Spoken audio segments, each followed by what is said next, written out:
This is a Flying Cow production.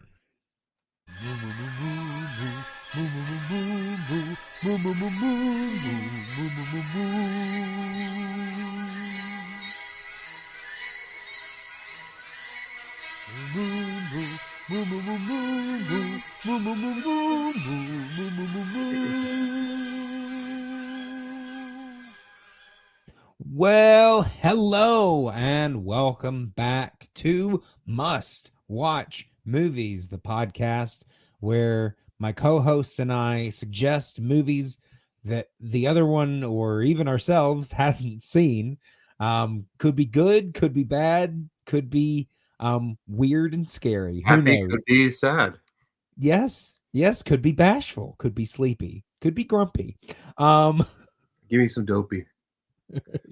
Just a little bit of dopey. All right. Speaking of, I'm sad. I of course am your host, the Flying Cow himself, Clay Johnson, and here with me, as always, for this podcast is my co-host And special guest.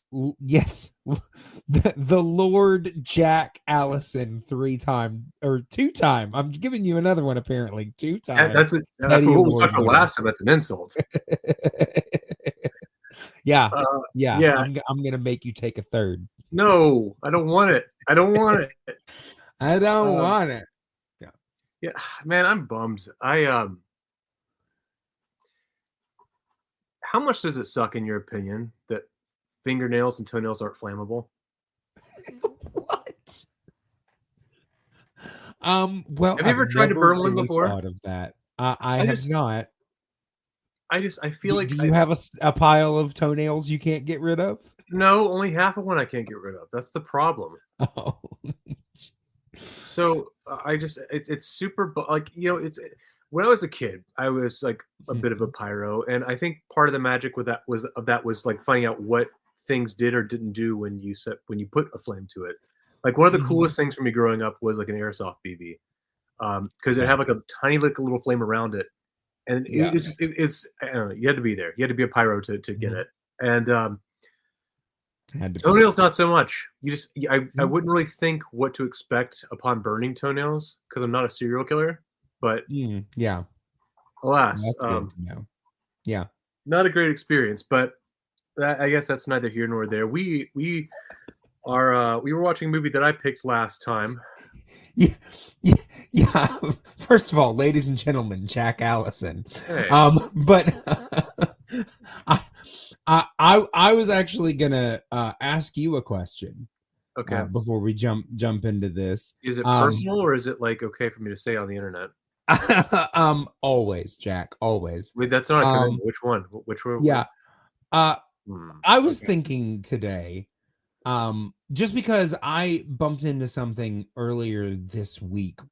What is your most recent realization of like a comfort watch, like a film that you can watch anytime, one that's just kind of like a warm blanket kind of thing? Like during the pandemic, I was just randomly going through what was on Amazon, and I saw That Thing You Do, and all of a sudden I just really wanted to watch That Thing You Do, and it was already midnight when I started it, and I stayed up and watched the whole thing.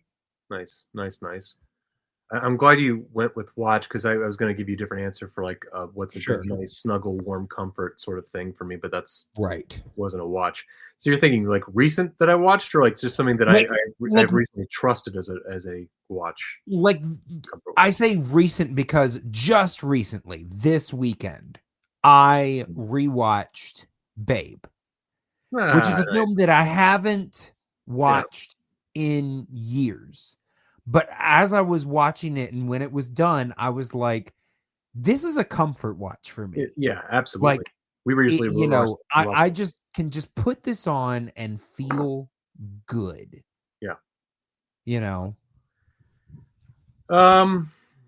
I think aside from the movie we watched today, I'd probably say a good comfort movie. Warm and fuzzy. A good, warm, fuzzy, feel-good movie. I think I'm hesitant to say. I mean, it doesn't even have to be like conventionally warm and fuzzy, but Sure, just sure. something Yeah. for you that is like, this feels like something I can watch anytime, kind of thing. I would say this one's super obscure, and I was considering it for this podcast, but fuck it. The movie Jim Jarmusch's Patterson, I mean, I starring. will say I haven't seen it. I've It's heard of it. it's a good movie. It's a good introspective film. I don't know that I've seen any Jarmusch, Which actually. is good. I like Jarmusch a lot. Yeah, I'd say maybe that one. Maybe something even like a little bit lighter. Like I'm trying to think of like maybe Before Sunset is Before Sunrise is maybe like one of my top spots too. Okay. Just the Yeah, idea and of like I haven't seen any of the Before trilogy, so that's a good time. It's yeah. just kind of one of those like just contemplate on like the conversation and not so much like the real world Right. issues or like whatnot. Like Yeah. it's just like again a peek into the human brain for a little bit. I like those kinds of movies. Yeah. And I think by extension, the film for this week is kind of an extension of that, more like on a societal perspective. I think the more and more like I've examined this podcast and just like a lot of this shit that I've gone back to in recent years, I just tend to appreciate a lot of those films that are about, again, like peeking into the human condition and the human consciousness, Right. and like how interactions can shape stories much less so than like exterior factors. And I think that Patterson's one of those. I think that Before Sunrise is definitely one of those. Mm. And yeah, and I guess this, like I said, I think this film fits into as well. Okay, I thought you were joking, but no. Wow. Okay. No. All right. No. Sorry, let me. This is not a comfort film that we're talking about this week. Okay. Okay. But I more so mean like the idea of like the human condition told by like Right. And yeah, experience. the way people interact and that kind of. Okay. Yep. I got you I there. clarify that. Yeah. Okay. Yeah. Yes. Although this movie is a Christmas We movie. were opaque. Now we're This is- clear. This is technically a Christmas movie. It's true.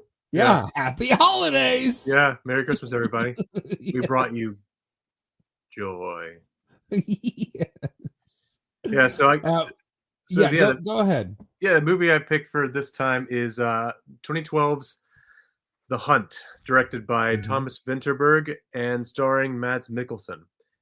It's a Danish film, like I said, back from 2012. Okay, I want to preface something for anyone listening who has not seen this movie.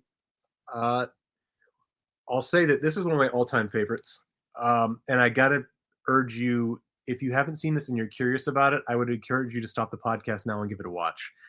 The reason I say that is not even so much that, well, I mean, obviously I want you to have a good experience with the film for the first time, but this is an incredibly difficult movie to talk about without letting the cat out of the bag. And something we'll circle back to in a second that I advised you on, Clay, is to go in as blind as possible to this film, because I don't think that you can describe the movie accurately to somebody as far as a premise goes without poisoning the well or setting false expectations, or honestly just letting the cat out of the bag inappropriately. Right. So yeah, that's your warning. So before we get into plot or anything of the sort, just warning now. If you have seen it, great. I look forward to not interacting with you, but talking about the film. Maybe hearing from you. Yeah, but hey, by all means, right in. That. But this movie is about a well-meaning school teacher, father, and divorcee, played by Mads Mikkelsen, and he is in a small town community in I believe Denmark, and so he's a kindergarten teacher, and one of his students comes to by reasons that are completely logical. I'm not saying that ironically. They spill something about their teacher. They say something about their teacher that has or has not happened to them. And then the rest of the film is watching how that moment, that inciting incident, spirals out of not just their control, outside of the teacher's control, outside of pretty much the entire society's control by the end of the film. Yeah. There's a lot I can say about it, but I want to kind of open it up to you, Clay, since it was your first time going through it, and kind of get your thoughts. Sure. I will say I came to this from a unique perspective because I work in the school system. Yes. So, like, there was a part that I could divorce from that, and I was able to appreciate, the way that this kind of spread and the way that it was dealt with and kind of the societal aspect of it. But just from like a how they handled it aspect was super frustrating to me. Yeah, I agree. Because it is honestly, on both sides, completely the wrong way to handle the situation.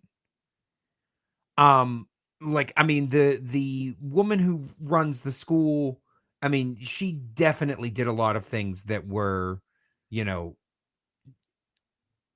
very unprofessional. The way that all of it was approached was completely unprofessional, but at the same time, the way that Mads Mikkelsen's character handled it was also, I mean, and part of the reason that he handled it incorrectly is because obviously the safeguards and structures that should have been set up were not in place. And so that is part of what, because, I can get into some of the details if you want me to, or we can get into that later. But just, from the jump, he should have been a lot more forthcoming about the way that the child was acting before any accusations happened. And also the fact that when they did confront him, there was never a flat denial. It was more just like, how did this happen? And I'm like, the way that he said that, it was almost like he thought that maybe a kid saw him in the bathroom or something, but then later he relates it specifically. No, he knows that he's being accused of basically exposing himself to someone, but that's not the way he reacted when he was confronted by the woman who runs the school. So that whole interaction really frustrated me, because I was like, if you, with just a little bit of professionalism, all of this could have been avoided. But at the same time, that's why we're here, is because it's not avoiding it. We're trying to see how messy that could be. But it was just, they went about it in such a frustrating way that it took me a while to get out of that headspace. I understand. I think the film in and of itself, I always recommend it with a little bit of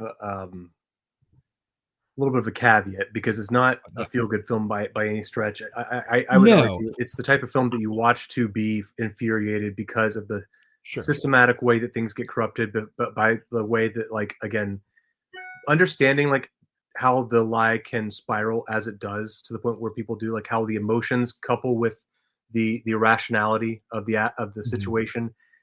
And in a way that, I think I walk away, except for maybe one character in particular that we can talk about shortly. There's not really anybody who I am angry at in terms. I frustrated across the board, but angry at any specific person. I don't blame any one specific person for this. I don't, because I mean, honestly, they're all in a very difficult situation. Yes, yeah, and I think the film does a good job of contextualizing a lot of that, like with like the head of the school. While she's very frustrating, knowing like from the outsider's perspective, like what she's doing. I was about to say, if I didn't know the way that she should have handled it, and the fact that the way that the child was confronted was completely wrong. And that's something I was getting to, like with her. She even says, like, I've never dealt with something like this before. And to be fair, well, and she brought in an outsider, but I don't know who that person even was. Yeah, well, that's the thing. That's, if I had to pick the one character that I do, again, not there's lines here, but like that character is probably where I direct the most like anger when it comes to like a specific character, for as far as like propelling the incident, because he's that's the only thing I know him for within the movie, and The Alex Jones guy. he's Yeah. the one that really makes the problems, Well, because he's the one that perpetuates the, well, now that she said it, don't believe her if she says it's not true. yeah. Well, that, and he also, like, when he talks to her, all of his questions are super leading if you watch it. Oh, 100% And that's you can tell that the girl knows what she's supposed to say. She knows what they want to hear. yeah, they're framing it like you're in trouble. You're doing something wrong if you say a different answer than what we're giving you to Right. expect. And they're also phrasing everything as yes or no questions rather than being open ended. And with Right. him, I even do give it like a little bit of grace in that, like, I get the most frustrated and angry at him, but I also understand his perspective even a little bit, because I assume he's some kind of caseworker, child psychologist expert of some kind. Sure. And with him, Yeah. you see the way he acts and the way he interacts and the things he does and doesn't do throughout the film in the little time that he's there. Right. Aside from blaming the frogs for turning people gay, or whatever the thing that Alex Jones said was, no, in seriousness, he talks about when he qualifies himself to the head of the school, he says things to her along the lines of, I've seen this all the time. I go through this all the time. She treats him like an expert, and she honestly goes to him because, as she admits, she's never dealt with a problem like this before, especially with someone that she has, up until that point in the film, we can assume a decent relationship with the guy that's being accused of this crime. Which I guess if you haven't seen the film and you're wondering, the little girl, there's a kindergartner in the school who is the daughter of this teacher's best friend, and she accuses him by a misunderstanding of exposing himself to her and possibly more. And with that, to clarify, it's not that she misunderstands and thinks this is what she did. She's repeating something that her brother said, completely out of context. And he showed her porn just like to be a dick. Which, by the way, that should have been the issue, because I mentioned before that part of the issue is the way that Mads Mikkelsen handles the situation prior to the false accusation, because before that there is a scene where he's just roughhousing with some of the boys. She falls on top of him and kisses him full on the mouth. But and then I guess had already prepared some heart thing to give to him, and then he basically confronted her and was just like, was just like, we don't kiss adults on the mouth unless they're our mother or father, and maybe you want to give this to one of. Here's the thing, that type of interaction, like, it's just a hug, whatever, but a full on the mouth kiss, you need to report to your supervisors. I think, because that child is feeling in an amorous way. Now, it might just be a misunderstanding, something that she saw, but at the very least, to cover yourself, that needs to be reported to a supervisor, so that it's not, if it was seen by another person or something like that, that it is understood, this is a situation that I am currently dealing with. I want you to know, so that I'm not the only person that knows about this. If that had happened when she said the things about,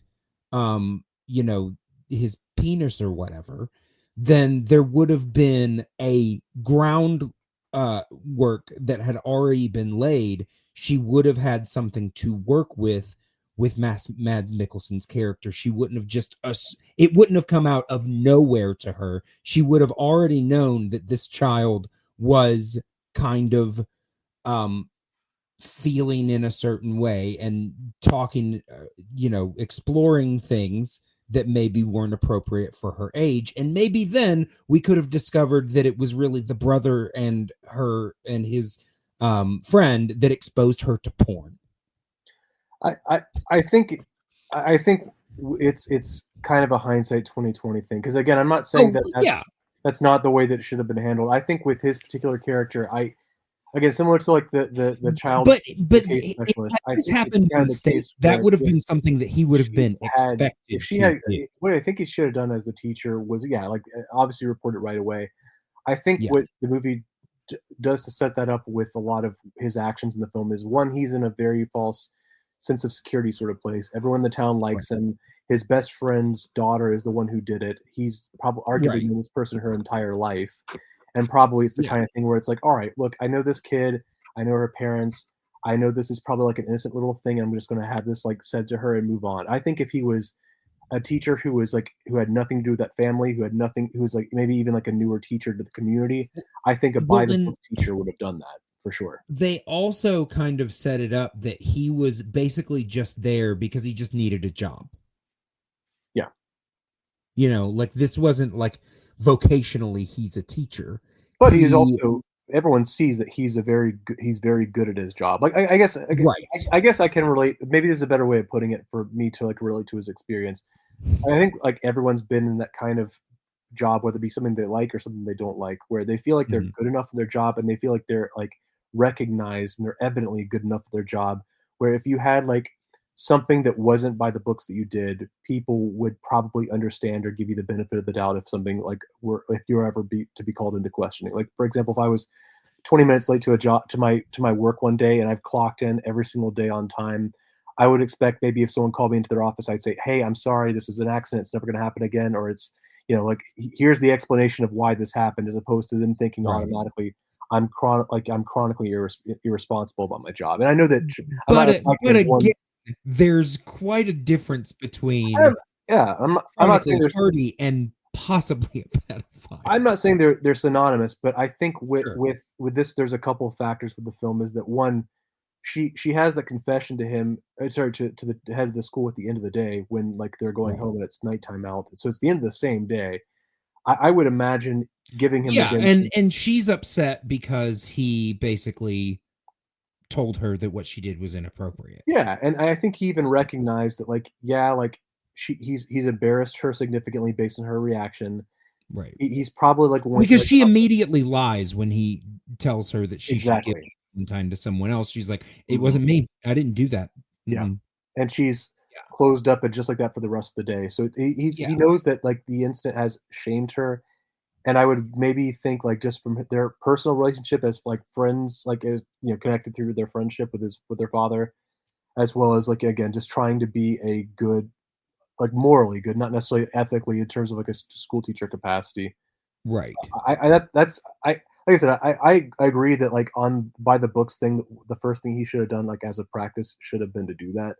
But again, similar to like how the psychologist like asks her those like leading questions, I understand it in the way like, well, psychologist is a little bit different, but what I mean with what I was saying with him earlier is that with the psychologist asking me like the leading questions, all of his interactions, he seems like the most emotionally uninvested with whatever's being accused throughout the entire film.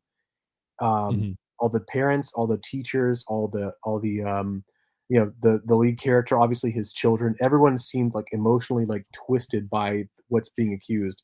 Whereas like even like when that same I said understandably. Yeah. But like even like when there's that scene like where like the teacher shows up to the school, like where like Mads Mikkelsen's character comes to the school to confront the head teacher, the head of the school. He passes by the caseworker guy and he just goes, hello. Doesn't even flinch. Yeah. Yeah, exactly. There's like no recoil whatsoever. So this guy is like I think part of that is something that you said, that he deals with this type of thing all the time. Exactly. So I think for him, it's just automatic. Oh, if that's what she said, it's got to be the truth. Yeah. So all we need now is for her to actually formally accuse. Exactly. It's rather than, let's parse this situation to see if it actually is, if there actually is something to it. He's like the opposite end of like the by the book spectrum that we were kind of like, I was looking at like Mads Mikkelsen with this, I guess is what I'm saying with that one. Sure. And yeah, from there, like obviously like, I agree with you that the head of the school handles it inappropriately, like in terms of like not actually having a conversation to ask him directly about what he's being accused of, like not asking. Yeah, she basically just says, you've been accused of doing something, And I mean, I She wanted do to sell get mud. She was not. going to say what? No, she's not very. I mean, she does say something about they've a student says that they have seen you naked. Yeah, but she doesn't like describe like what the student said to her, and which Right. makes it harder for him to defend And himself because he doesn't know what to say. right, and I mean, while I do understand her thought behind not revealing the name, Yeah. at the same time, if he had known, you know, it, it, it might have solved the situation. But at the same time, how would she have not known that that wouldn't have been a Well, yeah, manipulation? she was worried about So like she was worried about implicating the student because yeah, you right, could say like if this was right. his only instance of this, you don't need to say her name for him to know who she's But talking about. again, I Because, find his reaction to it really weird because at no point is he just like, that did not happen. He's just like, huh, I wonder how that happened. well, that's that again. That's where kind of the blame falls to her more than him, I think, because her reaction, her response to him is like, "We're gonna like let get this sorted out. We're gonna like." She makes a bunch of She statements that makes it seem like imply that it's this isn't the end of the process. There's gonna be some kind of right, follow up, and by the time that they and want then another, cuts him out of it completely after exactly, it. she Yeah, basically completely like intercuts him, and then like yeah, again completely like just takes over the yeah, situation. Which is, and she even says to him, "I was like, I believe all children. I believe children don't lie." Which is her reasoning for like going above his head basically and just talking to every single right, person but him. And even yeah, and the funny thing too with the film as it progresses too is that the only people that ever truly hear, well, rather excuse me, there's only one other person in the film that ever truly listens to the daughter's side, and that's her dad at the very end of the film. Because like no one right. else ever Well, has like a conversation that we see where they say, "All right, can you tell me what happened?" Because they're right. afraid. I They're mean, afraid to. there are, I was about to say, part of it is I think they're afraid, but also there's the idea of you don't want to ask a victim to relive Oh trauma, yeah, all of that's that kind that's of the reasoning. thing. That's where it justifies Oh it. yeah, 100%. That's the reasoning that they use. But then there's also at least one scene where the daughter, after they've, he's come just to talk to them because he thinks surely they know me well enough that if we talk, we can get this sorted out. And you know, it they do actually invite him in to talk for a little bit, but the moment that mom sees him, everything is, we're not open to this, get out of the house, all that kind of good stuff. Yeah, And right after that, Claire straight up says, I just said something stupid. yeah. He didn't do anything. And then she's like, no, he did. You just don't remember it. And I'm like, I'm sorry. At that point, you go and you see someone because Yeah. maybe she is repressing, or maybe she's telling the truth now. That's the irony of the film, I think, is that it's everyone takes and extrapolates so much from her first couple of words in the quote unquote admission at the start of the film, but then when she Right. tries to say more, they Which are basically like just so offhand. they only give her seriousness in terms of like her honesty, like when she first says something. Everything beyond that is just I don't remember. But at the same time, again, to give them some credit, that is something that you can kind of expect from somebody. If like a child says, "Hey, I was touched," and then suddenly I don't remember, or I'm being Right. silly, like they understand that I can absolutely see their mindset and their workings on like how they could deduce she's probably feeling guilty or ashamed of this because this is someone that was close to her. She used to walk Right. the dog with him. She used to be, again, her dad's best friend is this guy, so she Right. doesn't want to get in trouble. There's all kinds of things that like on like a armchair child psychologist sort of aspect, you can probably look at yourself as being, well, okay, I get why I would dismiss this. Not that you should, Right. but Right. especially from like a protective parent in a community that arguably Right. hasn't seen this by this point in the film. This wasn't something that anybody seemed prepared for.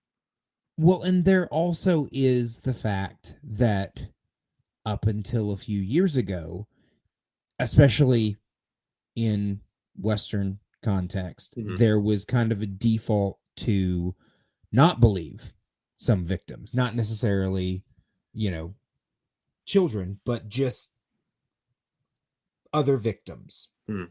And so there's also a part of me that feels uncomfortable with the idea of questioning more, because I'm like, but so many times with women, there was just questioning and the opposite of this, basically refusing to believe. Well, and that's something that I thought about too with this movie when I first watched it, because I was thinking like, all right, is this just anti-cancel culture with the film? And I don't think it is. But I mean, this was prior to, this was 2012. This was before the Me Too movement and all of that. It was, but good what I stuff. think this film is trying to convey is not necessarily like scrutinize victims of abuse or or confessing victims of abuse, but more so to understand the nature of how rumors can grow and circulate. It's almost like the idea. I was about to say, I think it's more just the way that a false idea can germinate and spread and grow. It's psychology versus sociology sort of mindset. Right. It's how an entire community can, especially with the end of the film, I think is where that kind of hits home, because he's pretty much cleared by the end of the film by the one person who could clear his name, arguably, which is the girl's father. Right. And even that being the case, there's still the distrust because their minds have been tainted. And I think that's the core theme of the film, is not that lies, and I say lies loosely, it isn't a lie, like, it's just a complete misunderstanding to a degree. But the idea that, I mean, honestly, she was an upset child who was venting. I guess to better put it, she instead didn't of lies, understand the implications of what she was saying. And so I guess better than a lie, I guess I would say, like, I think the core theme of the film is the idea that misinformation is most easily spread and hardest to reverse when done so through fear and confusion rather than hatred and malice. Right. And I think that's the big difference between something like that and, like, believe all, like, victims of abuse with that sort of thing. It's not necessarily saying, like, this person wasn't raped, she was, like, scantily, like, do you see what she was wearing? That sort of, like, bullshit mentality. Right. Victim blaming. It's more so the idea that not taking the time to fully understand the nuances of a circumstance can keep you from understanding the full extent. Even if, like, someone is guilty of a crime, objectively speaking, it may not be either to the degree, whether it be more or less, for the amount that you may say. Right. And we've seen this. Because we haven't mentioned the fact that this is just the beginning of the accusations. Eventually, we never hear from any other kids, but eventually, he's basically being accused, at least according to the parents, by every other kid in the school. Yeah, well, it's because of the systematic advisement. It's almost like a witch trial sort of mindset, where they say, if you're which is where the title comes or from. if they're seeming confused or upset or forgetful, it's like, right, these are symptoms of children who have been abused. And it's like, well, of course, children have nightmares all the time. What are you talking about? I was about to say that it's so vague that it really could be anything. Yeah. If your child is awake, they've been abused. And it's exactly. Yeah. So, and not to say that those things aren't true, but there's specificity to it that is missing. It's basically like they're certain that he's done one crime, and so in for a penny, in for a pound sort of mentality. He's done, like, he's got to be more. Yeah. And the way that it cycles beyond not just him being an outcast, but the way that people treat him, and despite his best efforts, he can't advocate for himself, there's a lot of things that this film does unique to this type of story that I appreciate. It avoids, like, a lot of things that you could expect them to fall into in terms of cliches, like he's all by himself, or he's all or a twist, like, where he actually did it, or her dad actually touched her, or some bullshit like that. I'm glad the film. I was about to say, honestly, there were times, honestly, the way that it was portrayed, it almost seemed like, of course, I think really the other inciting incident that I'm feeling, because it did feel like there was some other inciting incident, but I Yeah. think that really just does come down to the, two older boys showed her porn, which that was completely, Yeah. obviously not great, but Yeah. it did feel like there was going to be some reveal that she had actually been abused by someone else Which or I'm something glad like it that. avoided that, because I Yeah, think I am too. Well, and it also it would have changed the theme of the film. exactly. It would have meant that, It like, it would have made it more kind of like an episode of SVU than, this story about the way that misinformation can be spread. exactly. And I Yeah. think that's as hard as the subject matter is for people. I think that, like, Yeah. however people agree, like, or disagree on things, I feel like pedophilia is one of the few things that people can kind of universally agree is a horrible, disgusting thing. Right. I think Exactly. everyone's going to have strong opinions about that, whether you're for or against children, whatever your stance may be on all kinds of different walks of life. Right. And I think, especially in this type of community where it seems so much more wholesome, and this guy seems like he's doing great for himself. He's dating somebody. He's finally getting custody of his son. Honestly, Right. the casting of Mads Mikkelsen, which we can talk about too, is something worth noting, because, for one, he's seen by many as like the typical villain type of character nowadays, and I think this is maybe the But only I film think I've this seen him in. predated that Well, kind of. I know it did. What I'm Yeah. saying is, like, I feel like most modern audiences will recognize him as being the type of Sure. Hannibal-esque bad Right. guy nowadays. Where Yeah. with this film, it makes them hit this likable, not like badass like protagonist guy, but at the same time, you Right. can also kind of get that creepy vibe from him, to where you can kind of put that face onto the face of someone who could commit this crime. Right. You know what I mean? Not that not Yes. that not that there's like a face to that, but you know what I mean? Like, you could see that Right. almost that sinister kind of look to him, that can kind of feed itself to the notion in your head that this guy is guilty of what he's done. And Right. So something I'd like to talk about for just a little bit sure, yeah, is, you know, we have the majority of the town, the school, everybody just assumes that he's guilty in various levels of knowing him, because yeah, I will say I really enjoy the way that they set this up. They don't just jump into the inciting incident. mhm, They show this is a town that loves this guy. yeah, He fits in. He works within them. The first scene is him going and skinny dipping with a group of his friends. yeah. It's just some ridiculous stuff. And so, The kids love him. like I said, the kids love him. I mean, honestly, you could argue that he's kind of the best adult figure in this girl's life up until this point, because his her parents are arguing. He's there when they're fighting, and Yeah, she needs a walk to school. mhm, He's there when she loses her way and just wanders to the local supermarket. He's actually really looking out for this kid. But something, like I said, the majority of the town turns against him. And as you know as horrible as it is, ultimately, because he is ultimately innocent, it's also understandable for them to take that stance absolutely. because of the crimes with which he is accused. Yeah, it's the idea of What I skepticism, the find, mob mentality. sure, right, and like I said, varying levels of knowing him.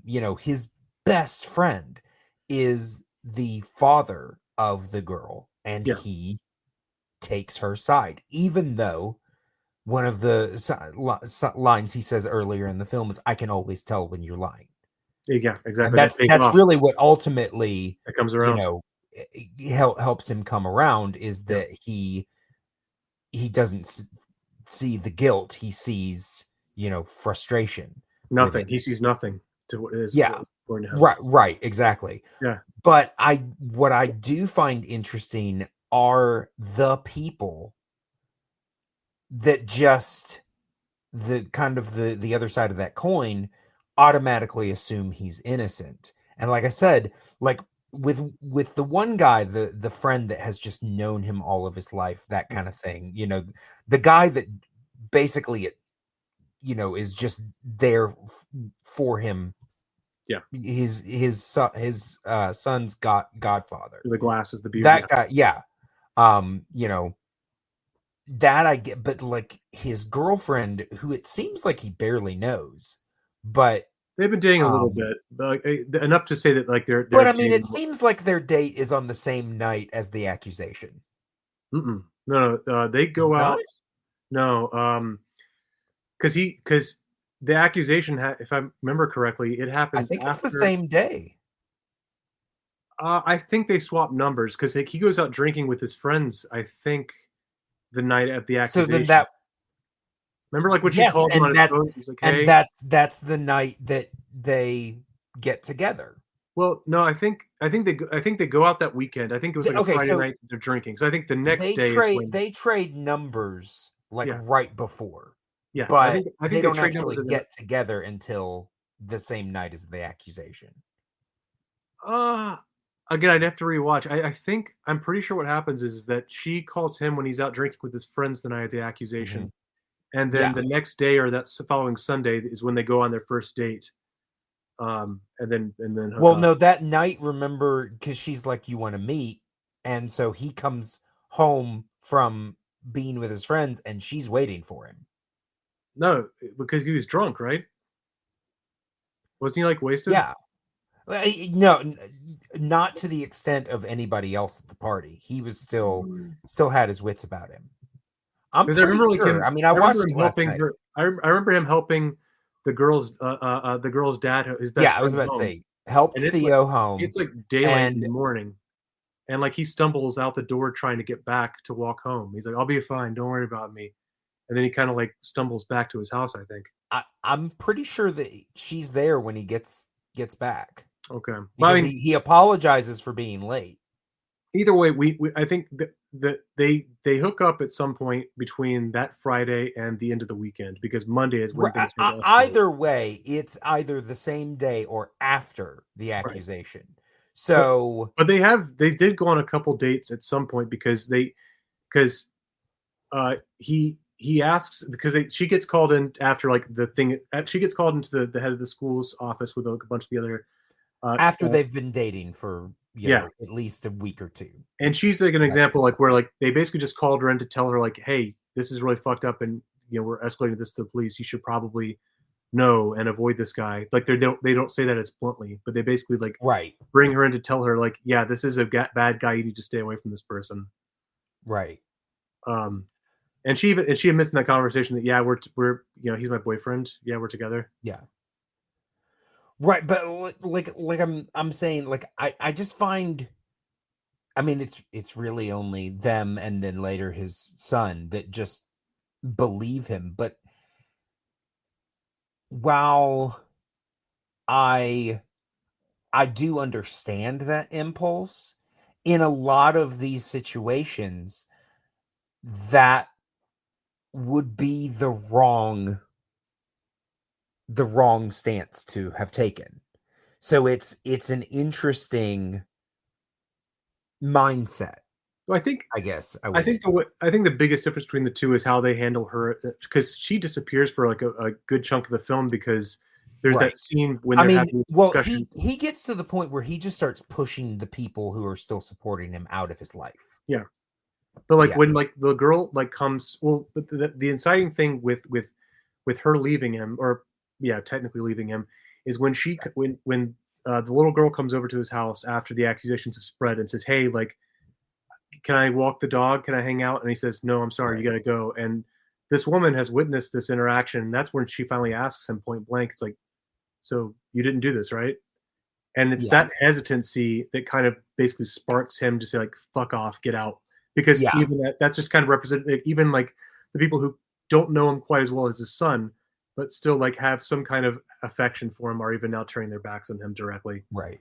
And it's but like he does a similar thing to his friend, and his friend never questions him.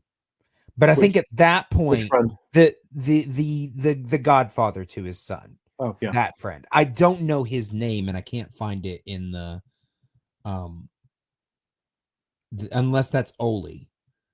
I think yeah. Well, I mean, whatever his name is, yeah. I know who you're Yeah. talking about. Yeah, I mean, I wish I knew who it was because I actually really do enjoy that actor, just his I do too. presence. I I do think too. that he's a really good balance to what's going on. Yeah, But I mean, understandably at that point, and this is something we haven't brought up, the fact that things escalate to the point that someone kills his dog. yeah. That's a hard scene. That's Yeah. what I probably got the most mad. Yeah. Yeah. Because, I mean, you talked about the fact that eventually he reconciles with his friend and, everything goes. Here's the thing. If I'm Mads Mikkelsen's character, I'm just like, look, I appreciate you forgiving me, but I got to know who the fuck killed my dog. And that's the thing. I think the people that ultimately matter to him by the interaction that his former best friend has in the car watching him leave the grocery store beat up, they take note. Right. They're like the dog's gone. I don't know what happened to the Yeah. dog.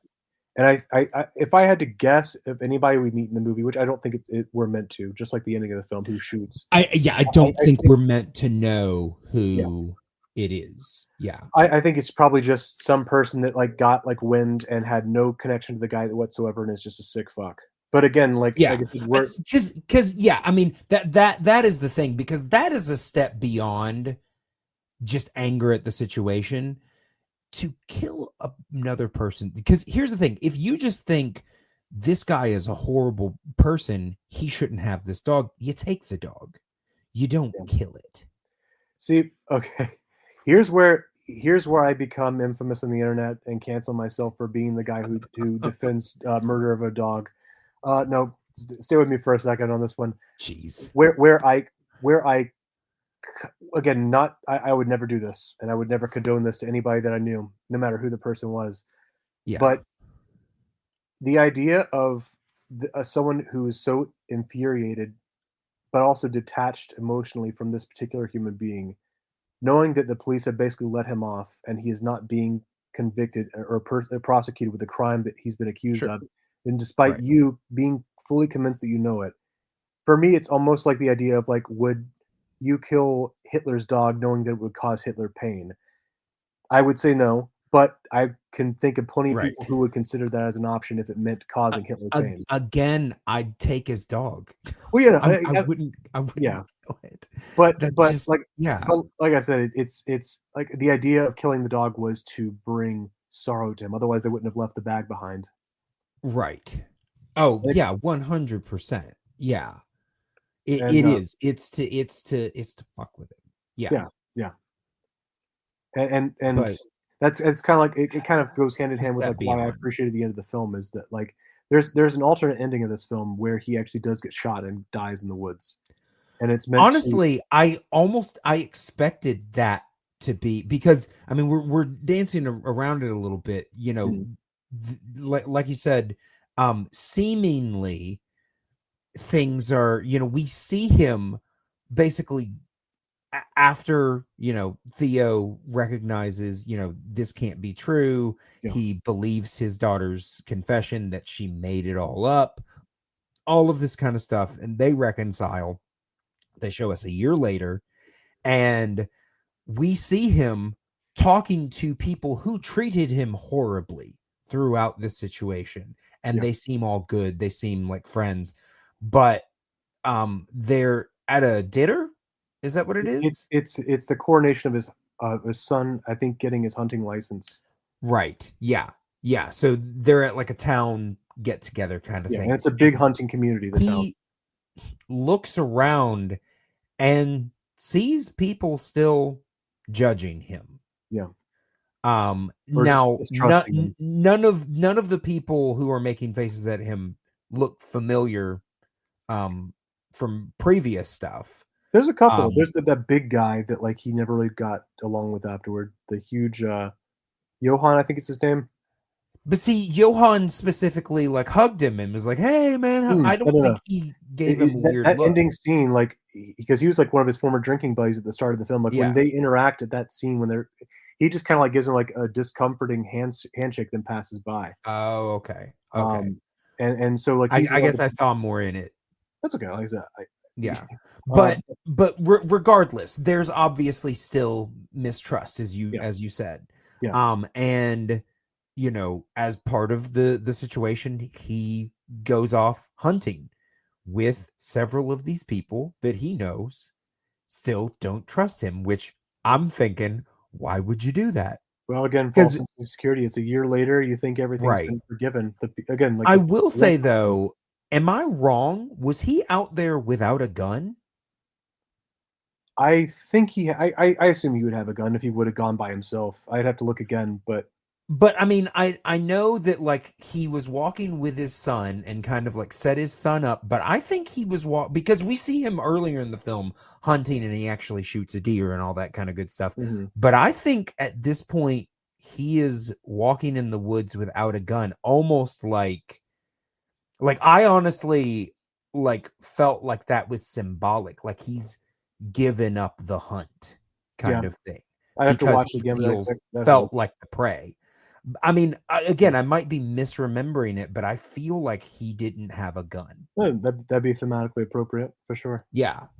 But yeah, he's just kind of standing around and he's looking, and all of a sudden, we hear a shot and it hits a tree. But as you said, apparently there is an Just above alternate his head. ending where, yeah, just above his head. And then we see kind of a silhouetted person. We can't make out who they are, or although they've got big curly hair, just because of because of the silhouette. Yeah. And then we see them, you know, I don't know, I don't think he even No, knows who it is. he has the sun. But The shooter has the sun to their back, so he can't right. identify them. Yeah.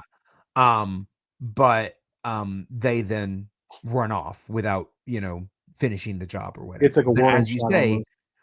right, right. And he's just kind of left there disoriented as we fade to black. Which I think the Um, quote for it having like the ending or the alternate ending where he's actually shot and killed is honestly, it, that's what I was expecting. yeah, and that's the same. I think it was. I think it would the intention to that would be to have it kind of like bookend the similar thing with him shooting a deer dead at the beginning of the film. But Right.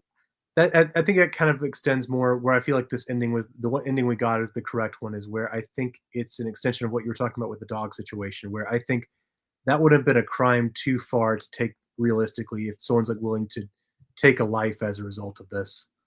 Right. Not to say that they wouldn't But necessarily, but I think well, that's and then there's also just kind of the haunting thought that this is going to continue following him, exactly even though he has made inroads and he's gotten back as much of his life as he's going to. It's still going to follow him, yeah. The deepest wound hasn't healed. Yeah, right? And it can't. It never no. will, Mm. unfortunately. Yeah. Yeah. So very happy-go-lucky film. Right. Right. I mean, honestly, it's just, you know, we also in that flash forward see him interacting with Clara, and you can tell that he's still a year later trepidatious Yeah, because the majority of his interaction with her is like across a room. And then because she has this thing where she doesn't want to cross lines. yeah. Well, they're in, I guess, some tiled area where you can't walk without crossing lines. Yeah. And they're just kind of, you know, talking, and he realizes that she literally is not going to move. And the only way that she's going to be able to get out of this space is by carrying her across. Mhm. I would say me in that situation, I'd just be like, hey, I'm going to go get your dad. But he walks across and picks her up and carries her across. I think it's to speak because I think that choice was to speak to like how much he and the town as a whole feels things have been mended, which is again short which is like why the bullet above his head is kind of a twist to that. It's like you think that like, all right, everything really Right. is like nothing ever happened again. And Yeah. to your point though, I think that like for example, what you're talking about earlier in the film with him having been first kissed in the mouth and given that Valentine, I think that if him at that point in time had that happen to him, even if it was with a completely Yeah. different student, no way in hell would he not report that the second it happened. Oh, yeah. I mean, I think that him showing trepidation shows that he has learned. But yeah, I think he's trying to continue in hope. And then that shot at the end kind of shows him how fleeting that hope is. Because that was kind of part thing. of But it also it breaks my heart for Clara Yeah. because she's done this to him. Yeah. She didn't mean to. And that's but she also did. part of the pain that Mads's character has to face throughout the film as well, is that like not only Right. is this horrible thing happening to him and those around him, like his son, but this little girl who like looks up to him, who admires him, to a degree he had to draw a line, but loves him, loves Yeah. his dog, who would come by and whatnot. He has to like tell this little girl who he knows doesn't understand what she was doing. He never treats her the way his son does, where he spits on her and like and calls her out. He Right. even understands that, like Which is all done in a fit yeah. Of rage and Yeah, all that and kind he's of a teenager. stuff, It's like it's to be Yeah, expected. exactly. But with like Right. he conducts himself around her like he understands that whatever was said by her, whatever accusations stem, like whatever happened, he knows it wasn't out of malice for her. He knows Well, this, but because he also here's the thing. Had it been anything other than implicating what it did, the next day they would have been cool. yeah. But because it meant to the adults what it did, it started this snowball. And again, it especially hurts for him because when you see how how he is around children as like a natural, like in his natural environment, like he's friendly, he's encouraging, he's a very kind individual when it comes to like Right. hanging out with the children. He's playful with them. They love him, and so Yeah. like to see this like confused, scared, sometimes crying little girl in front of him that he's known her entire life, and not be able to do anything Like I about it. said, at the point that we join the film, he seems to be one of the most positive adult role models in her life. Yeah. And she, has unintentionally destroyed it. And it's also worth mentioning, I think the child actress was phenomenal. Oh, yeah. I mean, is her name also I don't Clara? know. No, Annika Wetterkop Okay. or Vetterkop. But yeah, no, she was great. Yeah, she was very I good mean, in this. very understated, but Mhm. like in the best way. Yeah. Yeah, no, she was very good. And also just like a very cute kid too, which like Oh, makes yeah. which makes the idea of like an adult being offended and outraged by this like accusation like all the more like Right. painful. Yeah, Like it's not a performative performance. It's no. a very real, believable. Like I mean, I've seen kids like that just get angry and spiteful. Yeah. And then they're jumping around joking the next minute. It's Yeah. very, very realistic. But yeah, I Oh, mean, yes, yeah. yeah. Sorry. I was just gonna say, was there anything else that we wanted to talk about in terms of the film? No, I guess I was just gonna throw the two questions at you for this one. I Yeah. guess trying to remember the order we went in. Okay, so yeah, are you glad you watched it? And if not now, do you feel like you wished you had seen it? I mean, I'm definitely glad that I watched it, I mean, a film like this, it's tough whenever you see it, but at the same time, I appreciate, what it has to say, and I think it's a valuable conversation for me to have witnessed. I agree. I think a lot more people need to take the message of this like into like consideration, not necessarily to heart, but to consideration. Right. I don't feel like I would have needed to see this sooner. I feel like seeing it when I did, completely fine. But I'm definitely glad that I did get to see it. But yeah. All right. Well, oh, sorry, go ahead. I would say, yeah, no, appreciate you giving it a watch. Yeah. Well, we also appreciate you giving this a listen. If you want to get in contact with us, you can do so at the Flying Cow Pod on Twitter and Instagram. You can also email at theflyingcowpod@gmail.com. Make sure to let us know what you're thinking and feeling about what we're doing. Jack, anything you want people to know out there? Don't email me unless it's pictures of feet. Very important. I email Jack a picture of my feet daily, actually. Well, yeah. Okay, don't email me, most of you, unless it's pictures of feet. Oh.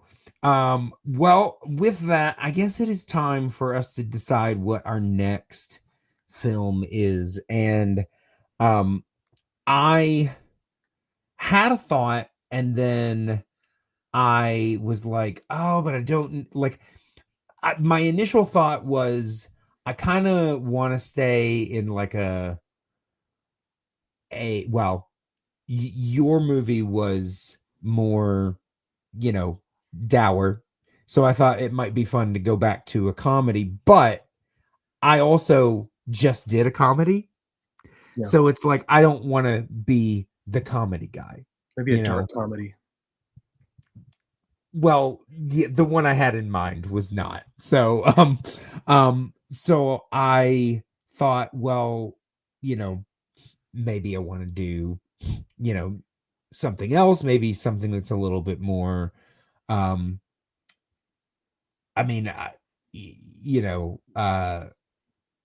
necessarily in the regular comedy realms. And then I also heard about a film today that is a comedy and sounds very off the wall.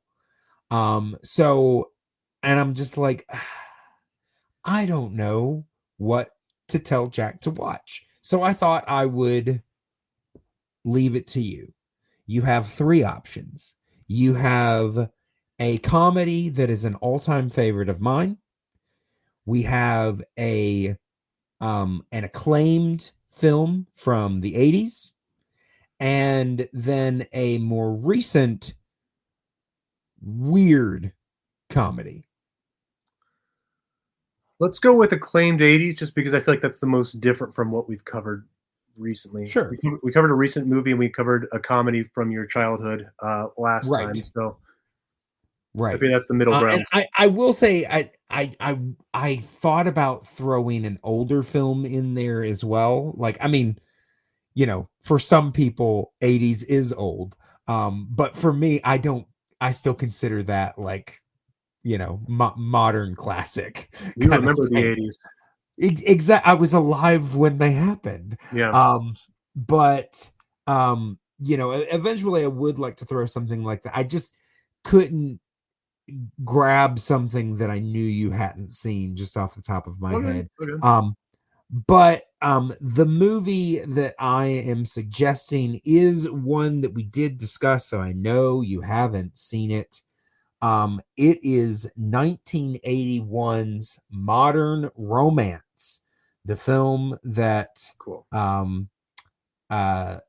Kubrick once called a perfect film.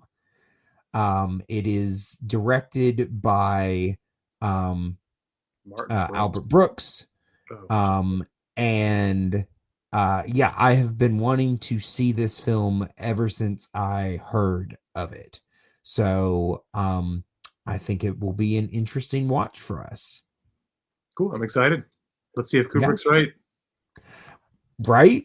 Yeah. I mean, I will say the one other Albert Brooks film that I have seen, I found at the very least extremely interesting.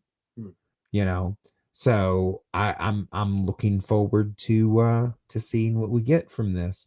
As am I. But yeah, make sure to tune in next time for that. But until that time, moo. Yay.